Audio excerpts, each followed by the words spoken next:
Welcome to the Gym Success Podcast. Welcome to all of our listeners, gym owners, gym operators, managers, salespeople, gym entrepreneurs, and personal trainers.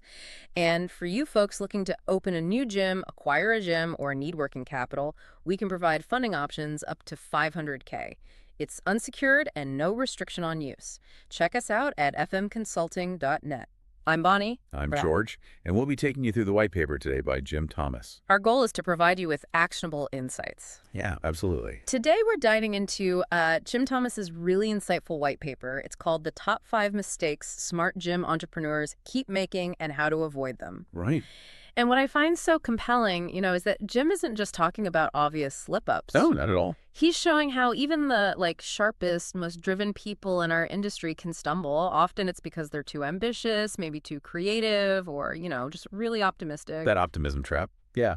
Exactly. So our mission here is really to equip you with the foresight to spot these common pitfalls and hopefully help you transform that idea of a straight path to growth into, your actual reality. Absolutely. And I think what's really crucial for you listening, whether you own an independent gym, run a boutique studio, or you're a trainer looking to scale up, is understanding that this isn't about dialing back your ambition. Not at all. Quite the opposite, really. This paper, it's all about channeling that drive more effectively. It's about, like Jim says, thinking sharper.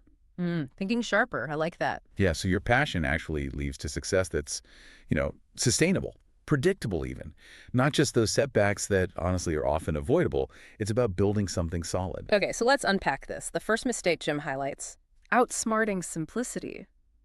Now this one, it really hit home for me. I've seen so many smart people do this. Yeah, it's common. They think complexity means professionalism or, sophistication. So they overthink everything. You get these crazy pricing models, endless membership tiers, marketing funnels that look like, spaghetti. Yeah. But how can being, too smart, too elaborate actually hurt your gym business? What's the real cost there? It's a fantastic question. And the cost is often kind of hidden at first. Yeah. When you make things complex, you're not just maybe confusing your members. Mm-hmm.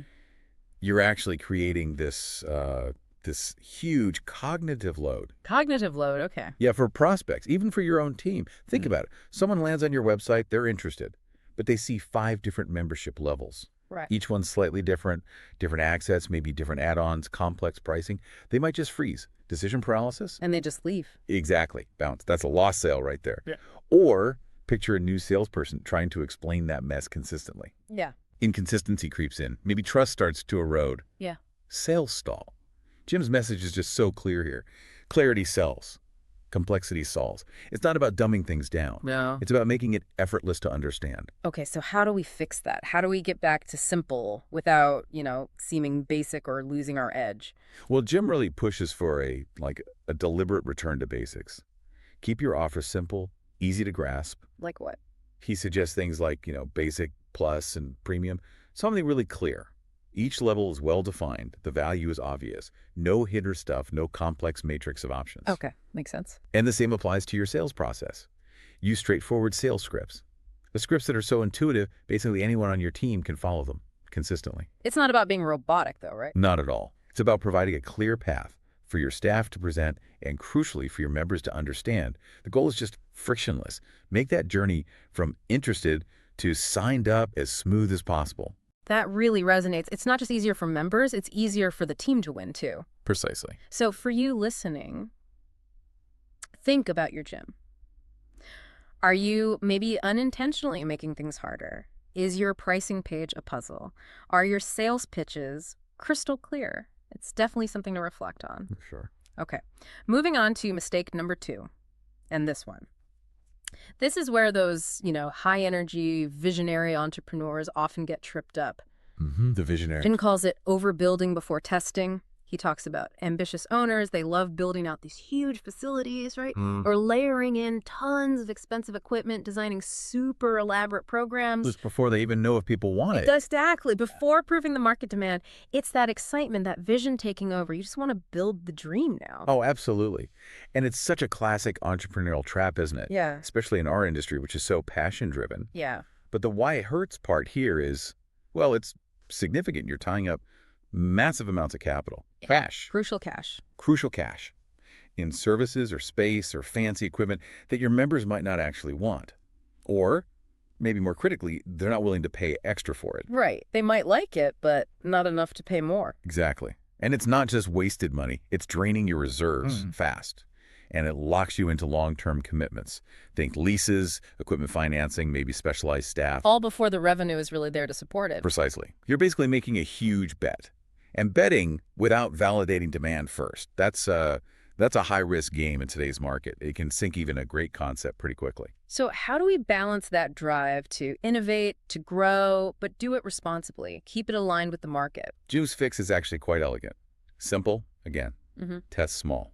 Scale fast. Test small, scale fast, okay? Meaning, before you commit to that huge renovation or that shiny new machine, validate the demand first. Oh. Start with pilot programs.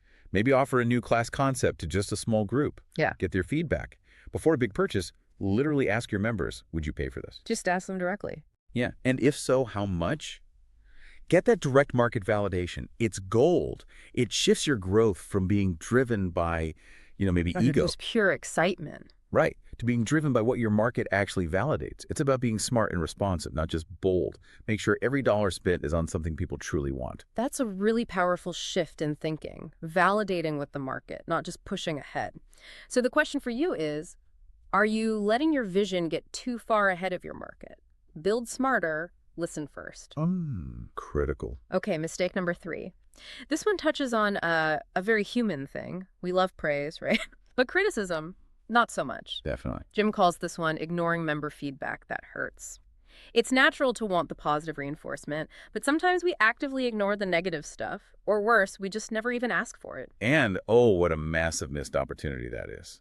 Because that criticism, those, uncomfortable truths, that's often where the gold is. That's the stuff telling you why members might be leaving, why retention is low, why you're not getting referrals. Your members, they're on the front lines every single day. They see everything. Everything. Their candid feedback. It's basically like getting free consulting. Huh. Free consulting, I like that. From your most important asset. Ignoring it is like having roadmap to improvement right in front of you and just choosing not to look at it. Yeah. You're leaving money on the table, definitely. And Right. you're not fixing the real problems until it's maybe too late. So how do we actively get this feedback, especially the kind that might sting a bit but is actually super valuable? Jim's advice here is really practical. First, survey your members regularly, but keep it quick, focused, not intimidating. Like a short survey? Yeah, maybe just one killer question like, what's one thing we could do better? It's open-ended, invites real input. Simple. Simple. Second, train your staff. Empower them to capture feedback in real time, right there on the gym floor. So they become listeners. Active listeners, yeah, and data gatherers. Give them a simple way to note down comments, suggestions, even frustrations they hear. Okay. It's not about making them complaint collectors. No. It's about seeing criticism not as an attack, but as invaluable, actionable input. Input that directly helps you improve, boost retention, and create more raving fans. I love that perspective. Criticism as strategic input, turning potential negatives into powerful positives just by asking and listening. That feels like a real game changer for loyalty. Huge. All right, let's shift gears. Financial health now for mistake number 4. Misjudging your own burn rate. The burn rate, crucial. Yeah. So many entrepreneurs, they're so focused on growth, right, expansion, that they kind of lose sight of the day-to-day cash flow. There's often this almost dangerous assumption that sales will just magically catch up to expenses eventually. Oh, that's such a dangerous mindset, a recipe for disaster, really. Yeah. Because gyms inherently have significant fixed costs, right? Yeah. Rent, payroll, utilities, loan payments. These things don't wait. They don't care about your sales projections for next quarter. They need paying now. Yeah. So misjudging your burn rate, how fast you're actually spending your cash reserves, that can spiral into a crisis really, really fast. What happens then? When cash gets tight, you're forced into painful decisions, reactive decisions, cutting essential marketing, laying off good staff. The kind of cuts that hurt future growth. Exactly. Or, worst case, closing the doors. It's not just a financial slip-up. It's a strategic catastrophe that can undermine a perfectly good business. It's that illusion of growth hiding a really fragile foundation. So how do gym owners keep that sharp financial focus, especially when things are exciting, when you're trying to grow? Jim lays out a pretty clear path. Financial discipline, non-negotiable. First, Track your 90-day cash flow buffer religiously. 90 days. Okay. You need to always know you have enough cash to cover operating expenses for the next 3 months. Minimum. That's your breathing room. Your safety net. Your safety net. Second, know your monthly break-even point, inside and out. It's not just a number, it's your target. Plan your sales specifically around hitting and exceeding that number. Got it. And finally, budgeting and forecasting. Always use conservative numbers, not wishful thinking. Base it on reality. Not just optimism. Right. Build that strong financial foundation. It gives you stability. It lets you make strategic choices from strength, not desperation. Yeah, absolutely. Understanding this, it's not just about surviving. It's about having the stability to actually thrive, make smart, long-term plays. It feels like the bedrock, really. It is. Okay, fifth and final mistake Jim identifies. And this one feels almost counterintuitive sometimes. Hiring more people to solve the problem. Yes, the just throw bodies at it approach. Exactly. When growth slows or things feel chaotic operationally, it's so tempting to think we just need more staff.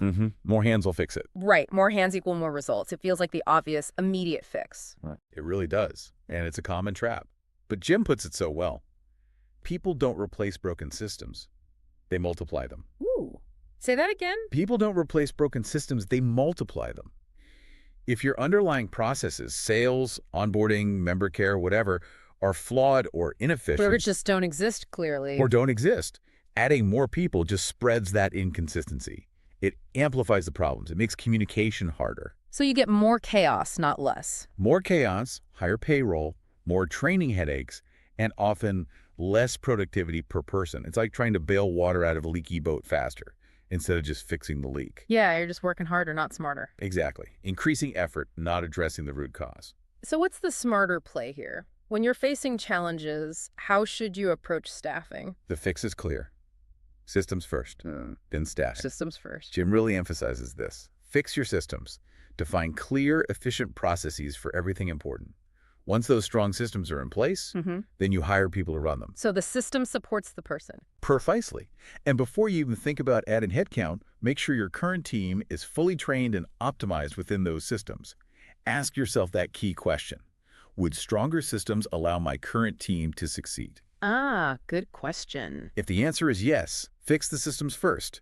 That way, any new hire becomes a genuine asset, integrating smoothly, enhancing efficiency, not just another body multiplying the existing issues. So what this really means for your business, it's about building that solid, efficient foundation first, not just piling on resources and hoping things work out.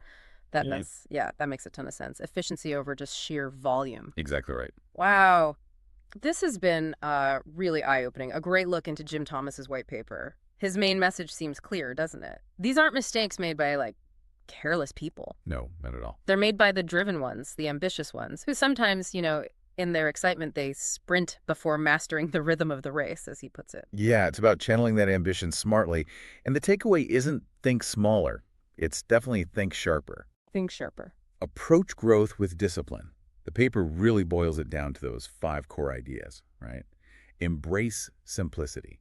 Test before you build big. Value all member feedback, especially the tough stuff. Stay disciplined with cash flow. Know that burn rate. And, crucially, strengthen your systems before you hire more people. Do that, and your gym doesn't just survive, it thrives. Build something resilient, profitable. Yeah. And if we kind of connect all this, thinking bigger picture, imagine how much stronger, how much more resilient your gym could be if you just consistently challenged your own assumptions about what growth even looks like. Stepping back from the excitement. Yeah, stepping back, checking the foundations. So maybe the final thought for you listening is, what's one assumption you're ready to test or simplify in your business this week after hearing all this? Great question to ponder. That was an incredibly insightful deep dive into Jim Thomas's white paper on the top 5 mistakes gym entrepreneurs make.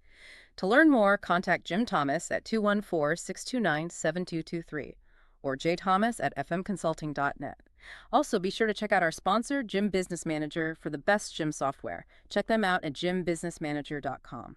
Thank you so much for joining us today, and we really hope these insights help you on your business journey. Absolutely. Thanks for listening.